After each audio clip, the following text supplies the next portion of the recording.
Hey guys, welcome back to another short video. So let's unbox another parcel అన్నమాట. So ఇలాంటి పెద్ద పెద్ద parcels అన్నీ నేనైతే మా ఆయనకి ఇచ్చేస్తాను ఓపెన్ చేయమని. సో ఎందుకంటే దాన్ని కొంచెం మంచిగా క్యారీ చేస్తారని చెప్పేసి. సో మీకు ఈ వీడియోలో చూస్తే అర్థమైపోతుంది ఏంటి అని చెప్పేసి నేనైతే ఐరనింగ్ టేబుల్ అయితే ఆర్డర్ చేసుకున్నాను. ఇది వచ్చేసి నేను అమెజాన్ నుంచి ఆర్డర్ చేశానండి. సో బయట అయితే నేను చాలా షాప్స్లో అడిగాను, లైక్ స్ట్రీట్ సైడ్ ఉంటాయి కదా, సో ఆ షాప్స్లో అట్లా అడిగితే 2500 అలా అయితే చెప్పారు.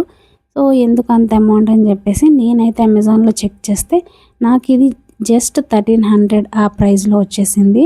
సో మనకైతే ఇలా హ్యాండిల్స్ అంటే లెగ్స్ ఉంటాయి. సో మనకు కావాల్సిన సైజులో మనం వాటిని అడ్జస్ట్ చేసుకోవచ్చు అనమాట. అండ్ వుడెన్ టేబుల్ ఉంటుంది, దానిపైన మనకి క్లాత్ కూడా ఇచ్చారు. అండ్ మనం ఈజీగా మనం ఏ సైజ్ కావాలంటే ఆ సైజులో మనం ఫిట్ చేసుకోవచ్చు. అండ్ దెన్ సైడ్లో మనకి ఒక ఐరన్ గ్రిల్ కూడా ఇచ్చారు. మనం ఐరన్ బాక్స్ దాని మీద పెట్టేసుకొని మనం ఈజీగా ఐరనింగ్ చేసేసుకోవచ్చు అనమాట. ఈ ప్రోడక్ట్ లింక్ కావాలనుకుంటే కమ్యూనిటీలో చెక్ చేసేయండి. And thank you for watching.